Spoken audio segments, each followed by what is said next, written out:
मैं राजवीर पांडे धैर्य कोचिंग संस्थान के इस यूट्यूब चैनल पर आपका स्वागत करता हूं। आशा करता हूं आप स्वस्थ होंगे और अपने अध्ययन को अनवरत जारी रखे होंगे।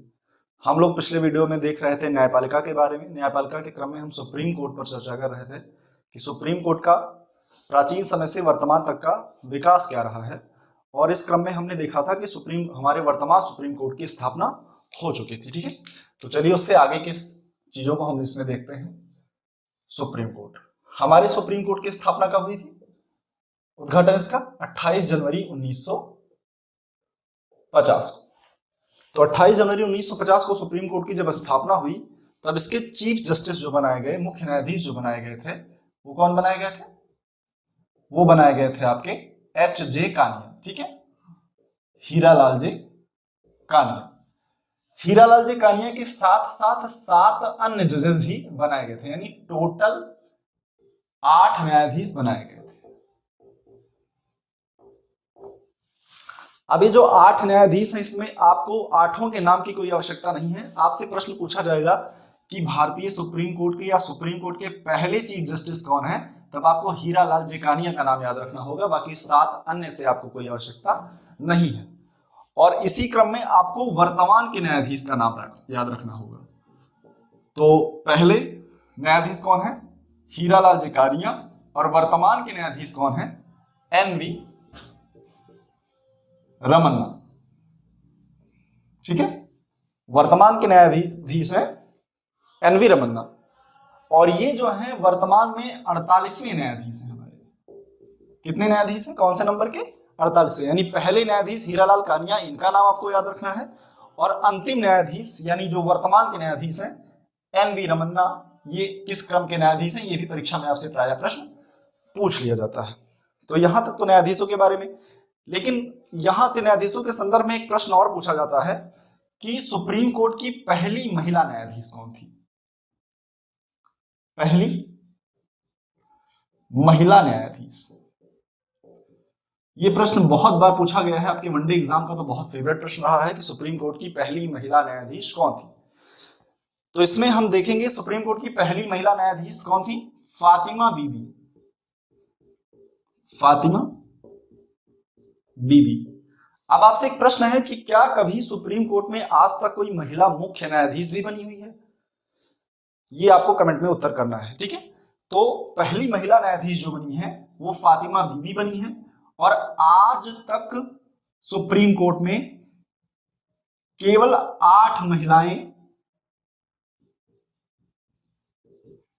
न्यायाधीश नियुक्त हुई हैं। केवल 8 महिलाएं आज तक, यानी जब से हमारा सुप्रीम कोर्ट का उद्घाटन हुआ है 28 जनवरी 1950 से, तब से आज तक, जिस दिन हमारा वीडियो रिकॉर्ड हो रहा है उस दिन तक केवल सुप्रीम कोर्ट में 8 महिलाएं न्यायाधीश रही हैं।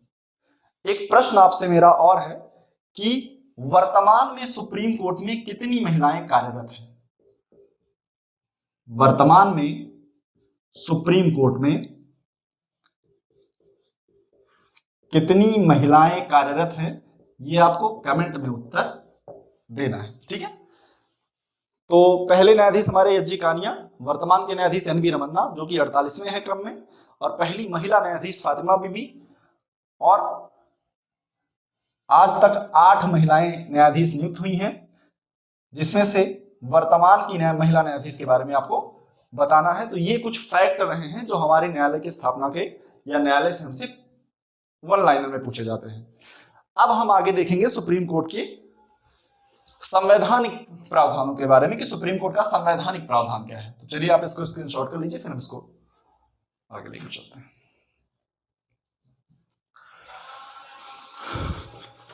अब हमें सुप्रीम कोर्ट का हमने विकास क्रम देख लिया है। उसके न्यायाधीशों से जो हमसे प्रश्न पूछे जाते हैं वो हमने देख लिया है। वर्तमान में अब हमें देखना है कि संवैधानिक प्रावधान क्या है सुप्रीम कोर्ट का। ठीक है, तो देखिए भारतीय संविधान का भाग 5 जो है उसमें संघ के बारे में उल्लेख है, और उसी में अनुच्छेद 124 से 147 तक, कहां तक? अनुच्छेद 124 से 147 तक सुप्रीम कोर्ट के बारे में उल्लेख दिया हुआ है। इसी में सुप्रीम कोर्ट का गठन, न्यायाधीशों की नियुक्ति, उनकी सारी प्रक्रियाएं, सुप्रीम कोर्ट की सारी शक्तियों के बारे में वर्णन है। कहां से कहां तक? आर्टिकल 124 से 147 तक। और ये भाग कौन सा है? ये है भाग 5, यानी भाग 5 के अंतर्गत सुप्रीम कोर्ट आता है, आर्टिकल 124 से लेकर 147 तक। तो चलिए इसमें हम देखते हैं सुप्रीम कोर्ट का गठन। अनुच्छेद 124 का फर्स्ट क्लॉज जो कहता है, अनुच्छेद 124 का क्लॉज फर्स्ट, ये कहता है कि भारत में एक सुप्रीम कोर्ट होगा। ध्यान से सुनिएगा, ये कहता है कि भारत में एक सुप्रीम कोर्ट होगा। भारत में एक सुप्रीम कोर्ट होगा जिसमें एक मुख्य न्यायाधीश, एक चीफ जस्टिस व 7 अन्य न्यायाधीश होंगे। यानी जब हमारे संविधान में आर्टिकल 124 का क्लॉज 1 लिखा गया तो उसमें केवल ये लिखा जाता है कि भारत का एक सुप्रीम कोर्ट होगा जिसमें एक चीफ जस्टिस व 7 अन्य न्यायाधीश होंगे। तो यहां पर आपसे प्रश्न पूछा जा सकता है कि हमारे मूल संविधान में न्यायाधीशों की संख्या कितनी थी, तो आपको उत्तर देना है एक चीफ जस्टिस के साथ 7 अन्य न्यायाधीश, यानी टोटल 8। लेकिन देखिए वो वर्तमान समय की बात, उस समय की बात थी, लेकिन वर्तमान में जैसे समय के साथ चीजें बढ़ती जाएंगी तो हमारे संविधान विदों को ये ज्ञात था पूरी तरह से कि भविष्य में और न्यायाधीशों की आवश्यकता होगी, यानी सुप्रीम कोर्ट को और मामले बढ़ेंगे तो और न्यायाधीशों की आवश्यकता होगी, क्योंकि हमारी जनसंख्या लगातार बढ़ रही थी आजादी के बाद से। तो जब उन्होंने इस बात को महसूस किया तो उन्होंने इसी के साथ एक चीज और जोड़ दिया, तथा संसद को, अब यहां पर देखिए उन्होंने कहा कि तथा संसद को कानून बनाकर न्यायाधीशों की संख्या में वृद्धि करने का अधिकार है। संविधान संशोधन का नाम नहीं दिया गया है, साफ तौर पर यह कहा गया है कि भारत में एक सुप्रीम कोर्ट होगा जिसमें एक चीफ जस्टिस व 7 अन्य न्यायाधीश होंगे तथा संसद को कानून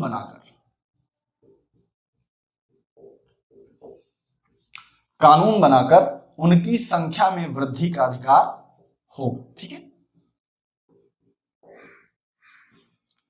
वृद्धि का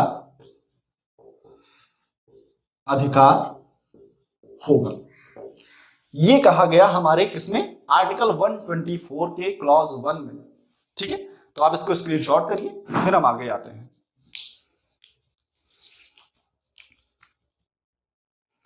चलिए ठीक है, तो ये रहा आपका आर्टिकल 124 का क्लॉज 1। अब हम इसमें देखेंगे कि वर्तमान में न्यायाधीश हमारे यहां कितने हैं। तो मूल संविधान में कितने न्यायाधीश थे? मूल संविधान में न्यायाधीशों की जो संख्या थी वो थी आपकी 8। लेकिन आज वर्तमान की जो दिशा है, वर्तमान में जो स्थिति है, वर्तमान में जो संख्या है वो कितनी है? 34। इस 34 में एक आपका CJI होता है यानी chief justice of India, plus 33 जो होते हैं वो आपके अदर जजेस होते हैं यानी अन्य न्यायाधीश होते हैं। तो टोटल संख्या कितनी हो गई?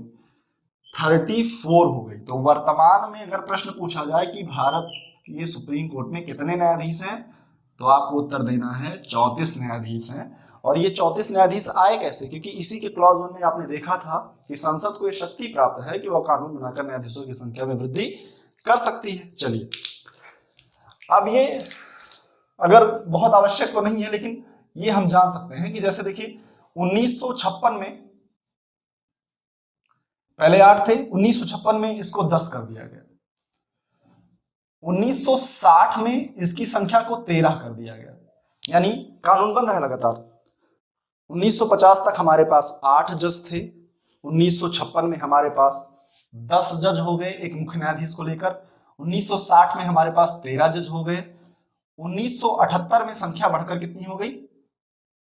1978 में हमारी संख्या बढ़कर हो जाती है 17, और धीरे धीरे यानी वर्तमान में या 2019 की हम बात कर लें तो 2019 में हमारी संख्या टोटल बढ़ के हो जाती है 34। इस 34 में एक आपका CJI और 33 आपके अन्य जज होते हैं और ये करने की शक्ति प्राप्त है संसद को। यही आर्टिकल 124 का क्लॉज 1 आपसे कहता है। अब हम देखते हैं कि इनकी नियुक्ति कैसे होती है, इन न्यायाधीशों की नियुक्ति होती कैसे है। चलिए, तो आर्टिकल 124 का क्लॉज 2 जो है वो इनकी नियुक्ति के बारे में बताता है। आर्टिकल 24 का क्लॉज 2 ये बताता है कि किसी भी सुप्रीम कोर्ट में न्यायाधीशों की नियुक्ति कैसे होगी। तो एक प्रश्न यहां पर बनता है कि क्या न्यायाधीशों की नियुक्ति और मुख्य न्यायाधीश की नियुक्ति की प्रक्रिया में कोई अंतर है? क्या मुख्य न्यायाधीश के बारे में संविधान में कुछ और प्रावधान है और अन्य न्यायाधीशों के बारे में कोई और प्रावधान है? तो यहां पर आप जान लीजिए कि मुख्य न्यायाधीश और अन्य न्यायाधीशों की नियुक्ति की प्रक्रिया में कोई अंतर नहीं है। संविधान में केवल इतना दर्ज है 124 के क्लॉज 2 में कि न्यायाधीशों की नियुक्ति जो है वो निम्न प्रक्रियाओं से होगी। निम्न प्रक्रियाओं से होने का मतलब क्या है? पहले हम संवैधानिक प्रावधानों को देखेंगे कि संविधान में एक्चुअल में क्या वर्णित है, उसके बाद हम आएंगे कि विवाद और क्या स्थितियां वर्तमान की हैं। तो आर्टिकल 124 का 2 कहता है कि राष्ट्रपति, सुप्रीम कोर्ट और हाई कोर्ट, ध्यान दीजिएगा कुछ लोग केवल सुप्रीम कोर्ट यहां पर समझ लेते हैं, केवल सुप्रीम कोर्ट नहीं, राष्ट्रपति, सुप्रीम कोर्ट और हाई कोर्ट के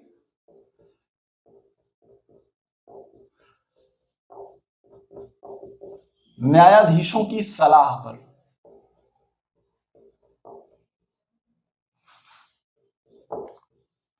सुप्रीम कोर्ट के न्यायाधीश की नियुक्ति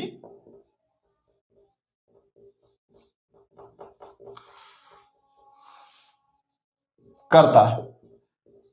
ये संवैधानिक प्रक्रिया है, पर आपको पता होना चाहिए कि बहुत ऐसी चीजें हैं भारतीय संविधान में जो संविधान में कुछ लिखा है लेकिन व्यवहार में ऐसा कुछ हो ही नहीं रहा है। और इसी प्रक्रिया में एक भी प्रक्रिया आती है कि आर्टिकल 124 का 2 कहता है कि नियुक्ति होगी, न्यायाधीशों की नियुक्ति के बारे में बात करता है और उस नियुक्ति को करने में राष्ट्रपति जो है वह सुप्रीम कोर्ट और हाई कोर्ट के न्यायाधीशों की सलाह पर सुप्रीम कोर्ट के न्यायाधीश की नियुक्ति करता है, ये संविधान कहता है।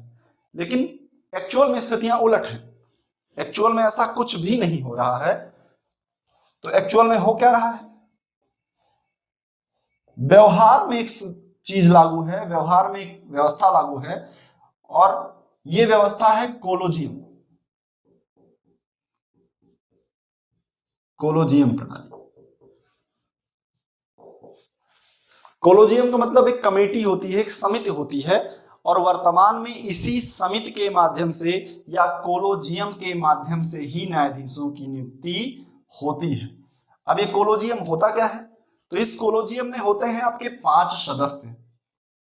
कितने सदस्य होते हैं? 5 सदस्य इस कोलोजियम में आपके शामिल होते हैं और इस 5 सदस्य में एक आपका चीफ जस्टिस होता है और 4 अन्य वरिष्ठ न्यायाधीश होते हैं जो सुप्रीम कोर्ट के होते हैं। तो कोलोजियम के द्वारा कोलोजियम की सिफारिश पर राष्ट्रपति द्वारा नियुक्ति होती है किसकी? सुप्रीम कोर्ट के जजेस की। ये व्यवहार में वर्तमान में चल रहा है। इस कोलोजियम में 5 सदस्य होते हैं और 5 सदस्यों में से 4 वरिष्ठ न्यायाधीश और एक स्वयं इसका सुप्रीम कोर्ट का चीफ जस्टिस इसका अध्यक्ष होता है। इस कोलोजियम में कितने सदस्य हैं? 5। और वर्तमान में सारी जो नियुक्तियां हो रही हैं वो हो रही हैं इसी कोलोजियम प्रणाली से। हालांकि कोलोजियम प्रणाली जो है इसका बहुत लंबा चौड़ा विवाद रहा है। विवाद क्या रहा है कि जो आपकी कार्यपालिका है या कह सकते हैं जो सरकार है, सरकार का न्यायपालिका से इसी विषय पर विवाद रहा है। सरकार चाहती है कि वो न्यायाधीशों की नियुक्ति में खुद कुछ हस्तक्षेप करे, क्योंकि जब वो खुद हस्तक्षेप करेगी तो उसके दिमाग में है कहीं ना कहीं कि अगर वो खुद हस्तक्षेप करेगी, किसी अपने पसंद के व्यक्ति को नियुक्त करेगी तो उसके पक्ष में निर्णय दे सकता है। और इसी को लेकर न्यायपालिका और कार्यपालिका के मध्य लगातार विवाद चल रहा है। लेकिन उस विवाद को हम एक अलग सेपरेट वीडियो में देखेंगे, क्योंकि वो विवाद बहुत बड़ा विवाद होगा और लंबा लेक्चर चला जाएगा। उसमें हम लोग देखेंगे कोलोजियम को क्या है एक्चुअल में, कोलोजियम। उसके बाद हम उसी में देखेंगे न्यायिक नियुक्ति आयोग,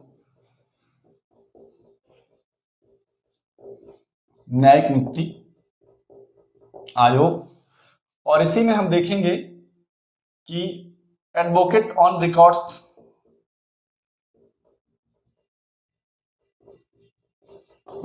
मामला क्या था। ठीक है, ये सारी चीजें हम एक अलग सेपरेट वीडियो में देखेंगे, क्योंकि ये संविधान में वर्णित चीजें नहीं है, बस ये विवाद है और इस विवाद पर सुप्रीम कोर्ट के कुछ निर्णय आए थे और इन्हीं के आधार पर वर्तमान की प्रक्रिया सारी संचालित होती है।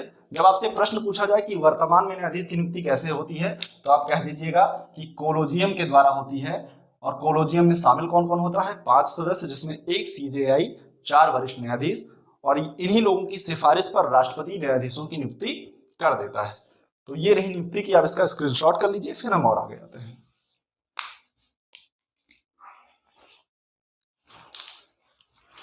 चलिए, तो नियुक्ति हमने देखी किसमें? आर्टिकल 124 के 2 में। ठीक है,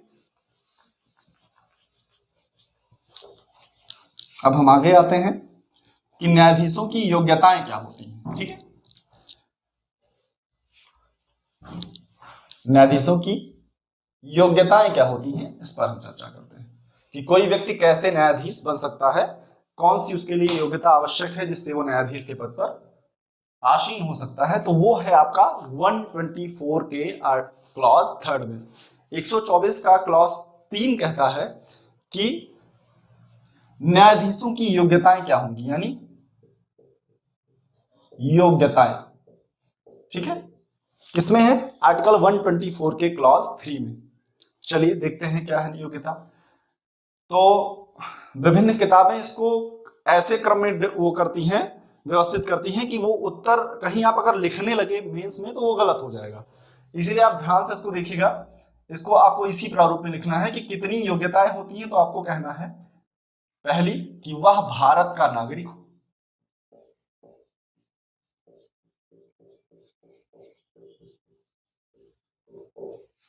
यानी अगर किसी व्यक्ति को सुप्रीम कोर्ट का न्यायाधीश बनना है तो सबसे पहली उसकी योग्यता है कि वह भारत का क्या हो? नागरिक हो। ये उसकी सबसे पहली योग्यता होगी। ठीक है, अब यहां पर एक प्रश्न आ सकता है कि क्या जन्म से योग्यता की आवश्यकता है, या क्या वो जन्म से भारत का नागरिक हो? क्योंकि नागरिकता अर्जन के 5 तरीके हैं हमारे यहाँ: जन्म द्वारा, वंश द्वारा, पंजीकरण द्वारा, प्राकृतिक विधि द्वारा और भूमि अर्जन द्वारा। इन 5 प्रक्रियाओं में से वो किसी भी प्रक्रिया से भारत का नागरिक बना हो तो वह सुप्रीम कोर्ट के न्यायाधीश होने की योग्यता रखता है। तो पहली जो उसकी योग्यता है वह भारत का नागरिक हो, और दूसरी योग्यता है कि वह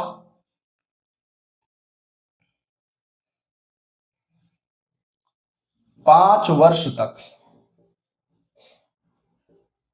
हाई कोर्ट का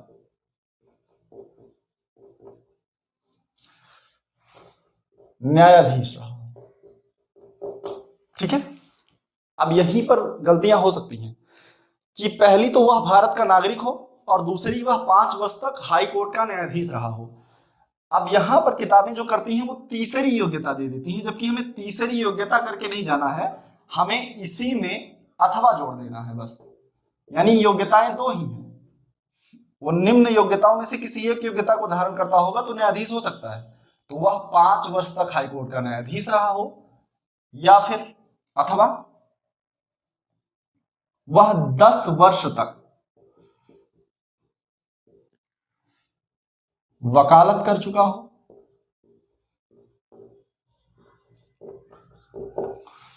ये जो 10 वर्ष तक वकालत कर चुका होगा, जरूरी नहीं कि एक ही हाई कोर्ट में करा हो उसने, वो एक हाई कोर्ट में या एक से अधिक हाई कोर्ट में वकालत कर चुका हो। और तीसरी जो इसी में हम अथवा लगा के करेंगे वो है कि वह राष्ट्रपति की नजर में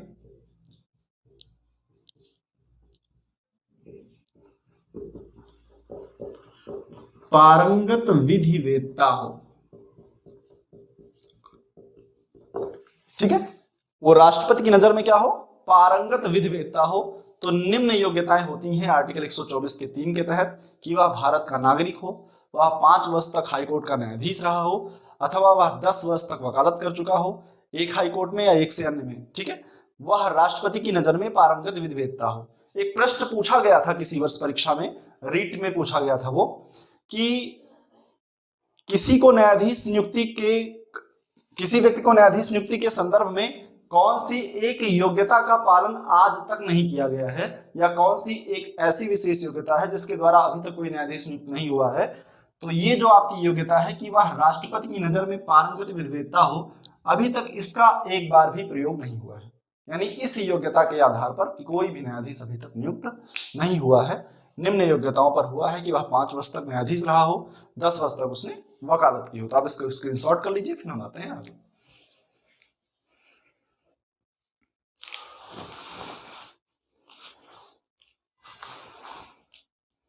चलिए ठीक है, तो हमने इतनी चीजें देख ली। अब हमारा आर्टिकल जो 124 का क्लास 4 है उसमें न्यायाधीशों को हटाने की व्यवस्था है, लेकिन वो हटाने की व्यवस्था काफी जटिल भी है और काफी टेक्निकल भी है, इसीलिए उस हटाने की व्यवस्था का हम एक सेपरेट अलग वीडियो करेंगे। अब हम आएंगे नेक्स्ट पर, ठीक है। तो चलिए अब हम देखते हैं कि हाई कोर्ट के जो जजेस हैं, सुप्रीम कोर्ट के जो जजेस हैं, उनको शपथ कौन दिलवाता है, ये किस आर्टिकल में प्रावधान है, ठीक है। हम हटाने की प्रक्रिया या जो महाभियोग जैसी प्रक्रिया है उस पर सेपरेट वीडियो बनाएंगे, क्योंकि वो पूरे एक वीडियो को कवर करेगा और वहां से प्रश्न भी आते हैं, कुछ टेक्निकलिटीज भी उसमें है। तो अब हम आते हैं आर्टिकल 124 के क्लॉज 6 में। 124 का क्लॉज 6 जो है वहां पर न्यायाधीशों की शपथ दी हुई है। न्यायाधीशों की शपथ, यानी सुप्रीम कोर्ट के न्यायाधीशों को शपथ कौन दिलवाता है, ये किस आर्टिकल में उपलब्ध है, आर्टिकल 124 के 6 में। तो ये है कि इनको शपथ दिलवाता है राष्ट्रपति। क्या आवश्यक है कि सुप्रीम कोर्ट के न्यायाधीशों को राष्ट्रपति ही शपथ दिलवाए? मान लीजिए राष्ट्रपति की तबीयत नहीं सही है, राष्ट्रपति किसी और कार्य से व्यस्त हैं, तो क्या राष्ट्रपति जरूरी है कि वही शपथ दिलवाएंगे, तब उसके पहले शपथ नहीं ले सकता वो? ऐसा नहीं है। हाँ, संविधान में प्रावधान है कि आर्टिकल 124(6) कहता है कि सुप्रीम कोर्ट के न्यायाधीशों को शपथ दिलवाता है राष्ट्रपति, लेकिन राष्ट्रपति उपलब्ध ना हो तो राष्ट्रपति द्वारा नियुक्त कोई भी व्यक्ति उसको शपथ दिलवा सकता है। तो हम कह सकते हैं कि राष्ट्रपति या उसके द्वारा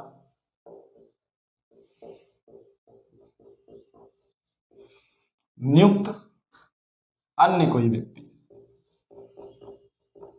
ठीक है। तो सुप्रीम कोर्ट के जो हमारे जजेस हैं उनको शपथ कौन दिलवाता है? राष्ट्रपति दिलवाते हैं, और राष्ट्रपति इसको शपथ दिलवाएंगे तथा ये प्रक्रियाएं कर सकते हैं। अब ये शपथ लेते किसकी हैं? तो ये शपथ लेते हैं संविधान के संरक्षण की,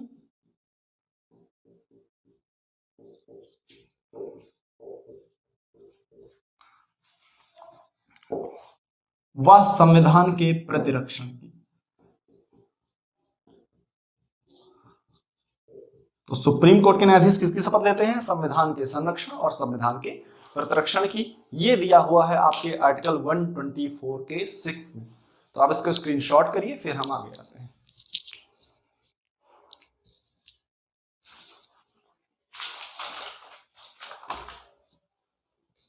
चलिए, तो ये हो गया। अब हम देखते हैं कि क्या कोई व्यक्ति जो सुप्रीम कोर्ट का जज बन जाए, मान लीजिए कोई व्यक्ति सुप्रीम कोर्ट का जज नियुक्त हो जाता है, तो उसके ऊपर कौन सी एक रिस्ट्रिक्शन लग जाती है, ये भी संविधान बताता है। जैसे मान लीजिए सुप्रीम कोर्ट में कोई व्यक्ति जज बन गया, और अगर वो जज बन जाए और जब उसका कार्यकाल कंप्लीट हो जाए, कार्यकाल कंप्लीट होने के बाद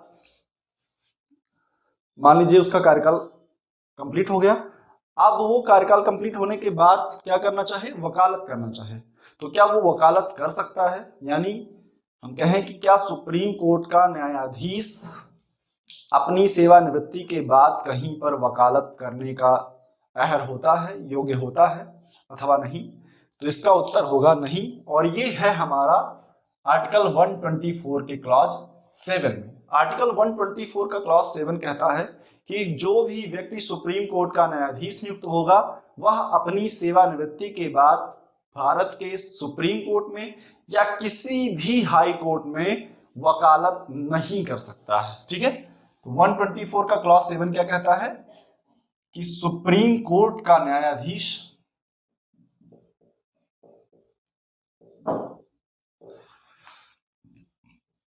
भारत के किसी भी न्यायालय में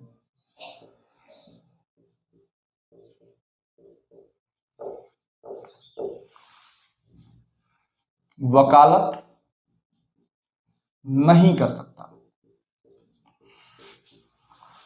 इसका रीजन क्या रहा होगा कि सुप्रीम कोर्ट के किसी जज को कि कहीं पर वकालत करने के लिए रोका गया हो? इसका रीजन ये हो सकता है कि मान लीजिए सुप्रीम कोर्ट का कोई न्यायाधीश है, ठीक है, अब वो सेवानिवृत्त हो चुका है और किसी अन्य न्यायालय में वकालत करता है, तो जिस तंत्र में आप पहुंच जाते हैं वहां पर आपकी लोगों से आपका जुड़ाव हो जाता है, आपकी वहां पर लोगों से व्यवस्था हो जाती है। फिर मान लीजिए आप कोई मामला है और आप स्वयं उसके वकील हैं और आपका कोई साथी उसका न्यायाधीश है जिसके साथ आपने वर्क करा हुआ है, ठीक है, तो वो साथी हो सकता है कि आपके व्यवहार के कारण सही न्याय या उचित न्याय ना दे पाए और आपके पक्ष में न्याय दे दे। इसीलिए प्रतिबंधित किया गया है कि किसी भी न्यायाधीश को कहीं पर भी वकालत करने से रोका जाएगा। अब इसको स्क्रीनशॉट कर लीजिए। फिर हम आते हैं इनके वेतन भत्तों पर।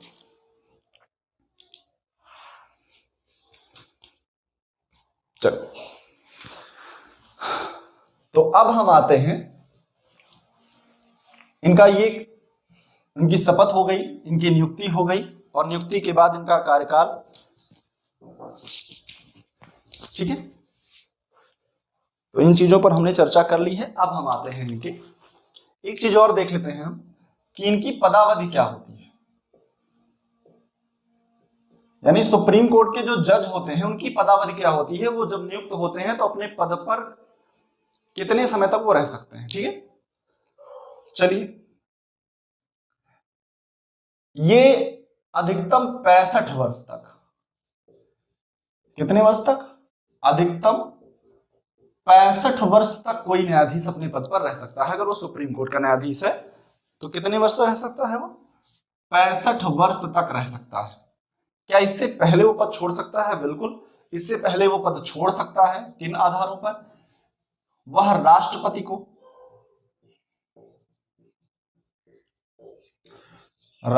को संबोधित करके, राष्ट्रपति को संबोधित त्याग पत्र द्वारा अपना पद त्याग सकता है। दूसरी व्यवस्था क्या है? तो मान लीजिए अधिकतम वो 65 वर्ष की आयु पूरी कर गया तब भी उसका पद रिक्त हो जाएगा और वह स्वयं चाहे तो राष्ट्रपति को संबोधित त्यागपत्र द्वारा अपना पद छोड़ सकता है। लेकिन एक और व्यवस्था है जो हमने छोड़ा हुआ था, आर्टिकल 124 का 4, आर्टिकल 124 के 4 के आधार पर भी न्यायाधीश हटाए जा सकते हैं। तो हम इस पर विशेष चर्चा करेंगे, लेकिन आज केवल इतना जान लेते हैं इसमें कि इसमें क्या है। तो मान लीजिए वह कदाचार में लिप्त पाया गया, कदाचार में लिप्त पाया गया या असमर्थ हो गया। इसको थोड़ा समझना पड़ेगा क्या होता है। कदाचार में लिप्त का मतलब, जैसे मान लीजिए न्यायाधीश है, उसने संविधान के संरक्षण की शपथ ली है और जब वो अपने पद पर पहुंच गया तो संविधान का अतिक्रमण करना प्रारंभ कर दिया, उसने न्यायिक अवमानना शुरू कर दी, तो कहा जाता है कि वह कदाचार में लिप्त पाया गया। यानी उसका आचार सदा नहीं है, यानी सद आचार नहीं, अच्छा आचार नहीं है, बल्कि उसका आचार कैसा है? कदाचार है या बुरा आचार हो गया। उसका व्यवहार कैसा हो गया है? बुरा हो गया है। उसने जिसकी शपथ ली थी वह उन आधारों पर नहीं चल रहा है, तो इस आधार पर भी उसको हटाया जा सकता है। किससे? आर्टिकल 124 के 4 से। असमर्थता का मतलब, यहां पर असमर्थता का क्या है? असमर्थता का मतलब, मान लीजिए सुप्रीम कोर्ट का कोई जज है और किसी दुर्भाग्यवश किसी एक्सीडेंट में उसकी आंखें चली गई, या मान लीजिए उसकी हियरिंग स्किल चली गई। अब ऐसा व्यक्ति तो असमर्थ हो गया ना, या मान लीजिए वह अपंग हो गया। तो मैं एक केस बताऊंगा जब ये न्यायिक नियुक्ति आयोग और कॉलेजियम सिस्टम को पूरी तरह से विस्तृत करने लगूंगा, कि एक ऐसा व्यक्ति था जो वरिष्ठ तो था पर वो न्यायाधीश नहीं बन पाया, मुख्य न्यायाधीश नहीं बन पाया। उसका रीजन यही था कि वह जो है शारीरिक तौर पर असमर्थ हो गया था, उसको लकवा मार गया था। तो ऐसे व्यक्ति को असमर्थता के आधार पर क्या करते हैं? हम न्यायाधीश नहीं बना सकते। तो निम्न आधार है, हम इस पर विस्तृत चर्चा करेंगे। आप इसको स्क्रीनशॉट करिए, फिर हम आगे आते हैं। चलिए अब हम देखते हैं वेतन और भत्ते। ठीक है, राष्ट्रपति महोदय काम कर रहे हैं भाई, न्यायाधीश महोदय, तो उनको कुछ वेतन वगैरह भी दे लिया जाए। अब इनके वेतन के बारे में प्रावधान किस आर्टिकल में है ये हम देखेंगे, क्योंकि बिना पैसे के तो कोई काम कर नहीं रहा भारत में, है ना। तो ये भी बिना पैसे के काम नहीं करते हैं, और इनका वेतन जो है वो हमारा किस आर्टिकल में दिया गया है, वेतन व भत्ते, आर्टिकल 125 में। यानी न्यायाधीशों के वेतन और भत्ते के बारे में प्रावधान है आर्टिकल 125 में। ठीक, चलिए देखते हैं वेतन क्या पाते हैं। तो जो हमारा न्यायाधीश है वह भारत की संचित निधि से वेतन प्राप्त करता है, भारत की संचित निधि से वेतन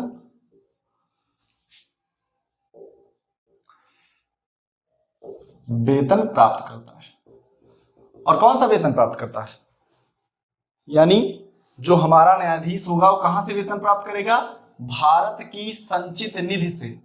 संचित निधि का प्रावधान किस आर्टिकल में है, 266 में, यानी 266 में संचित निधि के बारे में वर्णन दिया हुआ है। तो ये जो न्यायाधीश है वह संचित निधि से वेतन प्राप्त करता है, तथा अपनी पेंशन भी ये संचित निधि से ही प्राप्त करता है। पेंशन कहां से प्राप्त करता है, संचित निधि से प्राप्त करता है। तो वेतन और पेंशन ये दोनों पाते हैं संचित निधि से, जबकि हाई कोर्ट का जो न्यायाधीश होता है वह वेतन पाता है राज्य की संचित निधि से और पेंशन पाता है केंद्र की संचित निधि से। लेकिन ये महोदय वेतन भी केंद्र की संचित निधि से पाते हैं और पेंशन भी ये संचित निधि से पाते हैं। क्यों, क्योंकि ये सेवा देते हैं केंद्र सरकार की, है ना। केंद्र सरकार और हाई कोर्ट राज्यों का प्रतिनिधित्व करता है। ठीक है, अब एक यहां पर जानने की बात है, ये कितना वेतन पाते हैं ये आप कमेंट करके हमको बताइएगा। कितना वेतन पाते हैं आप कमेंट करके हमें बताइएगा कि मुख्य न्यायाधीश का वेतन कितना होता है और हाईकोर्ट के अन्य जजेस का कितना वेतन होता है प्रति माह। ठीक है, आप इसे कमेंट में बताइएगा। अब मैं आगे चलता हूं। इसमें इनके वेतन पर एक विशेष प्रावधान किया गया है। मान लीजिए कोई न्यायाधीश बन गया, ठीक है, और संसद को अधिकार है कि वह उनके वेतन को निर्धारित करे। अब मान लीजिए वर्तमान सरकार है और किसी जज से कोई काम करवाना चाह रही है, वो नहीं कर रहा है।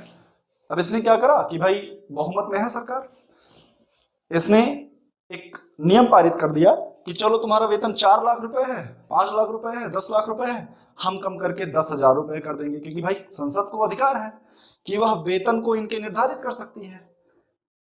अब अगर ऐसा होता कि संसद को यह अधिकार होता कि वह इनके वेतन को कम भी कर सकती, तो कहीं ना कहीं वो इनको इस भय में जरूर रखता और ये सरकार के पक्ष में अपने निर्णय देना शुरू कर देते, क्योंकि इनको डर रहता कि हो सकता है सरकार हमारा वेतन कम कर दे।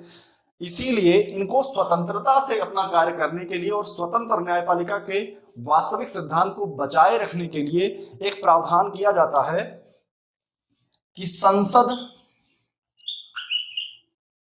न्यायाधीशों के वेतन में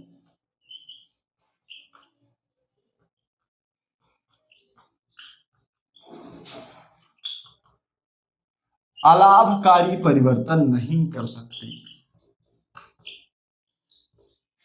अलाभकारी परिवर्तन नहीं कर सकती। अलाभकारी का मतलब आप बढ़ाना चाहो तो वेतन बढ़ाते चले जाओ, लेकिन आप वेतन कम नहीं कर पाओगे, ये प्रतिबंध है आप पर। और इससे क्या होगा कि न्यायाधीश को किसी का डर नहीं रहेगा कि भाई मेरा वेतन कम हो जाएगा। अब ये आराम से अपना निर्णय दे सकता है और स्वतंत्र न्यायपालिका के वास्तविक सिद्धांत को ये प्रतिदर्श करा सकता है। क्लियर? तो ये तो हो गया इनका वेतन, लेकिन एक जगह पर इनके वेतन में भी कटौती की जा सकती है। वो क्या है? आप आर्टिकल 360, जब देश में वित्त संकट हो जाए, और जब वित्त संकट होता है तो वित्तीय आपात लग जाता है। आर्टिकल 360 वित्तीय आपात के बारे में बात करता है, और वित्तीय आपात में यह प्रावधान है कि भारत के सभी कर्मचारी, उसमें सम्मिलित आपके न्यायाधीश भी हैं, सुप्रीम कोर्ट और हाई कोर्ट के, इनके वेतन को कम किया जा सकता है। तो वित्तीय आपात की स्थिति में सुप्रीम कोर्ट और हाई कोर्ट के न्यायाधीशों के वेतन भी कम किए जा सकते हैं। ठीक है,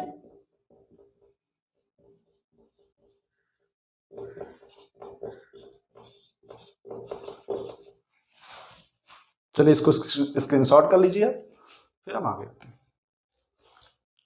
ठीक है, तो हमने आज के सेशन में क्या क्या देख लिया? हमने सुप्रीम कोर्ट का गठन देख लिया। सुप्रीम कोर्ट के गठन के बाद हमने देख लिया कि सुप्रीम कोर्ट का गठन हो गया और उसमें न्यायाधीशों की नियुक्ति कैसे होगी, उनकी योग्यताएं क्या होंगी, उनकी शपथ क्या होगी और उनको वेतन कौन देगा, उनका वेतन किसमें है। अब हम एक छोटा सा बिंदु इसमें है उसको देखेंगे कि सुप्रीम कोर्ट का स्थान कहाँ कैसे निर्धारित होता है। क्या कोई संवैधानिक प्रावधान है इसके स्थान को निर्धारित करने के बारे में? यानी आपका सुप्रीम कोर्ट दिल्ली में स्थित है ना, तो दिल्ली में स्थित है, क्या ये केवल दिल्ली में ही रह सकता है या कुछ और व्यवस्था इस पर की जा सकती है? तो चलिए ये छोटा सा हम देख लेते हैं बिंदु। सुप्रीम कोर्ट का स्थान, तो हमारा सुप्रीम कोर्ट वर्तमान में कहां स्थित है? दिल्ली में स्थित है। दिल्ली में हमारा सुप्रीम कोर्ट स्थित है। आर्टिकल 130 में यह दिया हुआ है, आर्टिकल 130, कि यदि चीफ जस्टिस चाहे, यदि भारत का मुख्य न्यायाधीश चाहे, तो वह राष्ट्रपति के अनुमोदन पर, राष्ट्रपति के अनुमोदन पर सुप्रीम कोर्ट की बैठक देश के कहीं भी किसी भी राज्य में किसी भी भाग में कर सकता है। लेकिन ध्यान रखना है कि राष्ट्रपति के अनुमोदन पर सुप्रीम कोर्ट की बैठक चीफ जस्टिस ऑफ इंडिया द्वारा कहीं भी की जा सकती है। ठीक है, केवल दिल्ली ही नहीं, मान लीजिए आवश्यकता पड़े, मान लीजिए दिल्ली में कोई प्राकृतिक आपदा आई हो और बहुत आवश्यक हो कि सुप्रीम कोर्ट की बैठक होनी ही होनी है, तब ये ना रहे कि भाई हमको केवल दिल्ली में ही करना था और कहीं नहीं कर सकते। आर्टिकल 130 कहता है कि सुप्रीम कोर्ट का मुख्य न्यायाधीश राष्ट्रपति के अनुमोदन पर सुप्रीम कोर्ट की बैठक भारत के कहीं भी किसी भी क्षेत्र में वो कर सकता है, लेकिन राष्ट्रपति का अनुमोदन इस पर आवश्यक है। क्या कभी ऐसा हुआ कि सुप्रीम कोर्ट की बैठक कहीं अन्य जगह पर हुई? तो जी 2 बार ऐसा हुआ है। एक बार हैदराबाद और दूसरी बार श्रीनगर में ऐसा हुआ है। यानी सुप्रीम कोर्ट की 2 बैठकें हैदराबाद और श्रीनगर में भी हुई हैं राष्ट्रपति के अनुमोदन पर सुप्रीम कोर्ट के चीफ जस्टिस द्वारा। तो आज के लेक्चर में बस इतना ही। कल के लेक्चर में हम देखेंगे आगे की प्रक्रियाओं के बारे में। तब तक के लिए जय हिंद। अपने अध्ययन को अनवरत जारी रखिएगा और ऐसे प्रतियोगियों तक ये वीडियो जरूर पहुंचाइएगा जिनको इसकी आवश्यकता हो और जो वास्तव में अच्छे प्रतियोगी हों। और तब तक के लिए